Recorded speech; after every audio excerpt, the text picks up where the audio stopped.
Hi guys! In today's video, I'm showing you how to apply effects on text with CapCut. The process is quite simple and easy, so here is my video. The first thing is to generate captions. For generating caption, you have to tap on this text icon.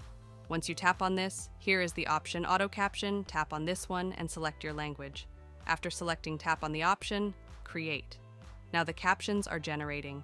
Captions has been generated.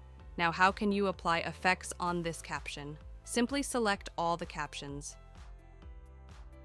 Once you select all, if you take a look on the right top, you will be redirected to the text section. Here tap on this option Templates. Once you will tap on this option, Template here you can see these are the effects for text. So let's apply A1. I want to apply this effect on my text. Tap on this. Once you will tap on this one, this effect will be automatically applied on your caption. Delete it. So if I play the video, so you see the effect has been applied to my text. So by using this method, you can apply effects on your text with CapCut